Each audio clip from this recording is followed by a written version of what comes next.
என்னையும் நீங்கள் அழைத்ததுக்காக நான் உங்களுக்கு எல்லாருக்கும் நன்றி செலுத்துகிறேன். கேடி இன்ஸ்டியூட் இருக்கிற ஆசிரியர்கள், அதனுடைய ஸ்தாபகர் எல்லாருக்கும். அது மட்டும் இல்லாமல் கடந்த முறை நான் வந்த பொழுதும் கூட சார் என்னோட கூட இருந்தாங்க, அவங்களுக்கும் நான் நன்றியை தெரிவித்துக் கொள்கிறேன். நான் நிறைய பேசணும்னு நினைச்சேன், என்னை சீக்கிரமா நிறுத்த சொல்றாங்க. நிறைய அவார்டெல்லாம் கொடுத்துட்டு இருக்கிறபடினால இருந்தாலும் நான் ஒரு சில காரியங்களை உங்களுக்கு என்பதாக வைக்க நான் ஆசைப்படுகிறேன். இன்ஸ்டியூட், அதாவது இந்த டியூஷன் சென்டர்னு சொல்றேன் இல்லையா, அந்த டியூஷன் அப்படின்னா தமிழ் அர்த்தம் என்ன? தமிழ் அர்த்தம் தெரியுமா? டியூஷன் தான். டியூஷன் ஸ்பெல்லிங் வரலாம்.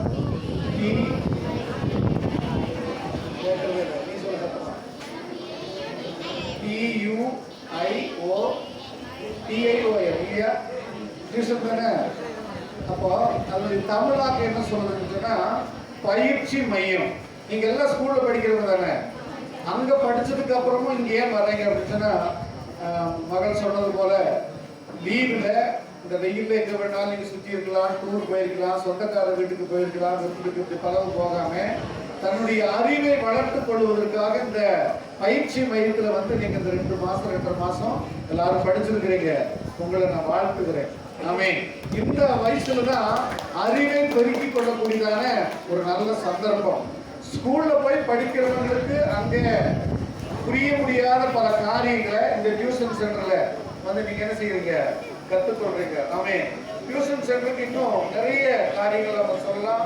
இருந்தாலும் அதாவது தனிப்பட்ட முறையில காசு கொடுத்து படிக்கிறதான ஒரு மையம் டியூஷன் சென்டர். ஆமா இல்லையா? அப்படி பார்த்தா இங்கிலீஷ் மீடியம் எல்லாமே காசு கொடுத்து தான் நம்ம படிக்கிறோம். அதை நம்ம டியூஷன் சென்டர்னு நம்ம சொல்றது இல்லை. ஆமாவா? அங்க என்ன சொல்றோம்? அது ஸ்கூல்னு சொல்றோம். அது கல்வி கூடம். ஆனா கல்வி கூடத்துல நம்முடைய சந்தேகங்களை நிறைவு செய்து கொள்ள முடியாத பொழுது இந்த டியூஷன் சென்டர்ல வந்து நம்ம தன்னாக்கமாக அவன் வாத்தியாரை தேடி வந்து நம்முடைய அநேக சந்தேகங்களை தீர்த்து கொள்வதற்கு ஒரு நல்ல வாய்ப்புள்ள இடமாக இருக்குது. பழைய காலத்துல எல்லாம் பாத்தீங்கன்னா நல்ல வசதி வாய்ப்புகள் வந்து ஸ்கூலுக்கு போக மாட்டாங்க.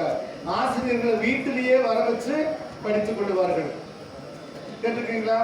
வீட்டுல வந்து வாத்தியார்கள் சொல்லி கொடுத்து அவங்க அவருடைய சம்பளத்தை வாங்கிட்டு போவாங்க. ஆனா இங்க பல நபர்கள் குழுவாக வந்து 5ஆம் கிளாஸ் 10ஆம் கிளாஸ் இப்படி பல கிளாஸ் முறையில் அங்க வந்து வாத்தியார்கிட்ட தங்களுடைய சந்தேகங்களை கேட்டு தங்களுடைய அறிவை பெருக்கிக் கொள்ளக்கூடியதான ஒரு இடமாக இது இருக்கிறது. அதுல உங்களோடு கூட பங்கு கொள்ள நானும் என்னுடைய மனைவியும் வந்திருக்கிறதுல ரொம்ப சந்தோஷப்படுறோம். இவ்வளவு பேரை பார்க்கறதுல எனக்கு இன்னும் அதிகமான சந்தோஷம். அடுத்த வருஷம் இந்த கால் ஃபுல்லா நிரப்புற அளவுக்கு பிள்ளைகள் வரணும். இப்பவே அதுக்கு நல்ல கரங்களை தட்டி ஒரு உற்சாகப்படுத்த வரலாம். அடுத்த வருஷம் இன்னும் இப்ப இருக்கிற குழந்தைகளுக்காட்டிலும் ஒரு மடங்கு ஜாஸ்தி வரணும். கூட்டிட்டு வருவீங்களா? ஏன்னா நம்ம எப்பவுமே விளையாடுறதா வீட்டுல. ஆனா விளையாடுறது கூட அறிவை பெருக்கிக் கொள்ளக்கூடியதான காரியம் இந்த டியூஷன் சென்டர்ல நடக்குது என்பதை நீங்க இவ்வளவு பேர் அதை நிரூபித்து இருக்கிறீங்க. இந்த 2.5 மாசம் படித்து விட்டு போறீங்க நிறைய பேர். அதே போல தொடர்ந்து இங்கேயே படிக்கக்கூடிய நபர்களும் இருக்கிறீங்க. அவங்களும் உங்களுடைய வாழ்க்கையில ஒரு முன்னேற்றத்திற்காக, அதாவது 5ல் விளையாடுறது எப்ப விளையாது, 50ல் விளையாதுன்னு சொல்லுவாங்க. இப்போ நீங்க ஒரு 3 காரியங்கள் மாத்திரம் சொல்லி நான் சீக்கிரமா அமர வருகிறேன். மாதா, பிதா, குரு, தெய்வம். தெரியுமா? அது மாதானா யாரு? அம்மா. அம்மா விடத்துல நம்ம என்னெல்லாம் கற்றுக்கொள்றோம்? அன்பு, பாசம், நிறைய காரியங்களை அம்மா விடத்துல கற்றுக்கிறோம். அப்பாவிலிருந்து நல்ல தைரியம், அதுக்கப்புறம் நல்ல குணாதிசயங்கள், நல்ல பண்புகள் எல்லாத்தையும் அப்பாவிலிருந்து கற்றுக்கிறோம். ஆனா மாதாகிட்டையும் அப்பா, அதாவது பிதாவிட்டையும் கிடைக்காத சில காரியங்கள் எங்க நம்ம கற்றுக்கொள்றோம்? குரு இடத்துல, ஆசிரியர் இடத்துல நம்ம கற்றுக்கொள்றோம். ஆசிரியர்கள் என்னெல்லாம் சொல்லிக் கொடுப்பாங்க உங்களுக்கு? நீங்க இருக்கிற அந்த அறிவு திறமையை உங்களுக்கு தகுந்த மாதிரி கீழே இறங்கி வந்து அநேக அறிவுபூர்வமான காரியங்கள், உலக காரியங்களை உங்களுக்கு என்ன செய்வாங்க? கற்றுக் கொடுப்பாங்க. அதுக்கு அவங்க என்ன செஞ்சிருக்கணும்? ஏற்கனவே அவங்க படித்து புரிந்திருக்கிற காரியங்களை உங்களுக்கு கற்றுக் கொடுப்பார்கள். இது கற்றுக்கொள்ளுகிற இடமா இருக்கிறபடினால நீங்க இந்த சின்ன வயசுலயே அநேக உலக கண்ணிக்கு வாத்தியார்களுக்கு தெரியாத அநேக காரியங்கள், எங்களை போன்றவர்களுக்கு தெரியாத அநேக காரியங்கள் உங்களுக்கு தெரியும். எப்படின்னா கம்ப்யூட்டர் மூலமாக, அதே போல செல்போன் மூலமாக அநேக காரியங்களை கற்றுக்கொள்கிறீர்கள். அப்போ நீங்க என்ன செய்யணும்னா, அறிவை மட்டும் கற்றுக்கொண்டால் போதாது, ஆசிரியர்களை மதிக்க கற்றுக்கொள்ளணும், அவர்களுக்கு கீழ்ப்படிய கற்றுக்கொள்ளணும். இது ஒரு படிப்பு தான்.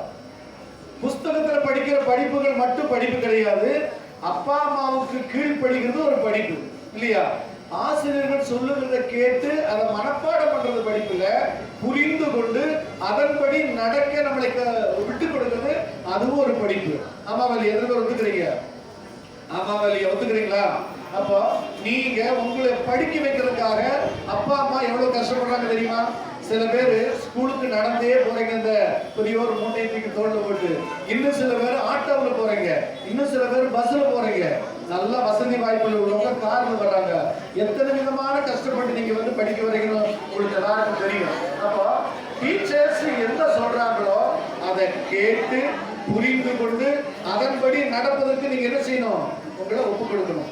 அது மட்டும் இல்லாம இத்தனை பிள்ளைங்களை இன்னைக்கு எல்லாம் பேசிட்டு தான் இருக்கிறீங்க நிறைய பேர். அப்போ இங்க சொல்லிக் கொடுக்கிற காரியங்கள் உங்களுடைய வாழ்க்கைக்கு அது என்ன உண்டாகும்? பிரயோஜனம் உள்ளதாக இருக்கும். அதனால படிக்கிறது இங்கேயே விட்டுட்டு போகாம, இனி இப்போ 3ஆம் தேதி மறுபடியும் என்ன செய்ய போறீங்க? ஸ்கூலுக்கு போக போறீங்க. இங்க கற்றுக்கொண்ட பாடங்களை, அங்க கற்றுக்கொள்ளுகிற பாடங்களை உங்களுடைய வாழ்க்கையில அதை நடைமுறைப்படுத்தி, மாதாவுக்கும் பிதாவுக்கும் அப்பாவுக்கும் அம்மாவுக்கும் குருக்களுக்கும் எல்லா விதத்திலும் கீழ்ப்படிந்திருந்து நல்ல முறையில உங்க வாழ்க்கையில ஒரு போலீஸ் ஆகணுமா, இன்ஜினியர் ஆகணுமா, அல்லது வேற என்ன டீச்சர் ஆகணுமா, ஏதாவது ஒரு உங்களுக்கு ஒரு எய்ம் இருக்கும். அதை நோக்கி நீங்க ஓடுகிறவருக்கு இந்த கல்விக்கூடம் உங்களுக்கு சிறந்த முறையில கற்றுக் கொடுக்கிறது என்பதை இவ்வளவு பேர் வந்திருக்கிறத நான் உணர முடிகிறது. அதனால நீங்க கற்றுக்கொள்கிற காரியங்களை அதுக்கப்புறமா தான் தெய்வம். ஆனா இன்னைக்கு ஆதிரா சொல்லும் போது என்ன சொன்னாங்க? ஆழ்மைட்டின்னு சொன்னாங்க. இங்க இருக்கிற நம்ம ஒவ்வொருவரும் ஒவ்வொரு விதமான விசுவாசத்துல இருக்கலாம். ஏதாவது ஒரு கடவுள் நம்பிக்கை இருக்கலாம், அதை பத்தி நாங்க பேசவில்லை. ஆனா அவருக்கு நீங்க முதலிடம் கொடுக்கணும். காலையில எந்திரிச்சு என்ன செய்யணும்? படிக்கிறதுக்கு முன்னாடி உங்களுக்கு தெரிஞ்ச மாதிரி ஜபம் பண்ணி படித்து, அதற்கப்புறமாக ஹோம்ஒர்க் இதெல்லாம் செய்து ஸ்கூல்ல போய் டீச்சர் என்னெல்லாம் சொல்றாங்களோ அதை முறைப்படி நீங்க செய்தீங்கன்னா நல்ல மாணவனாக மாணவியாக உங்களால் முன்னேற முடியும். உங்க தாய் தகப்பன் உங்களுக்கு செலவிடுகிற பணத்துக்கு நிச்சயமா அதுக்கு பிரயோஜனம் இருக்கும் உங்களுடைய வாழ்க்கையிலும். அதுக்கப்புறம் பாருங்க, ஒரு 25 வயசுக்கு மேல யாராவது படிக்க போக முடியுமா? 5 வயசுல 1ஆம் கிளாஸ்ல சேர்ந்தோம்னா ஒரு 25 வயசுக்கு நம்முடைய படிப்புகள் எல்லாம் குடிக்கணும். அப்போ எவ்வளவு உலக காரியங்கள, கணிதம் ஒரு படிப்பு, விஞ்ஞானம் ஒரு படிப்பு, சோசியல் ஸ்டடிஸ் ஒரு படிப்பு, அது மட்டும் இல்ல நிறைய காரியங்களை மற்ற நண்பர்கள் மூலமாக நீங்க என்ன செய்யணும்? அநேக காரியங்களை கற்றுக்கொள்ளலாம். ஒரு ஆசிரியர் நமக்கு என்னென்ன சொல்லி கொடுக்குறாங்களோ அதை மனசுல வச்சு அதன்படி நீங்க நடக்கணும். அது மட்டும் இல்லாம நீங்க திரும்பி மறுபடியும் ஸ்கூலுக்கு போற பொழுது அங்க முதல் மாணவனா வரணும் என்ற உணர்வோடு கற்றுக்கொள்ளணும். ஆசிரியத்துல கற்றுக்கொள்ளுகிற பொழுது சந்தேகங்கள் இருந்தா கேட்கணும்.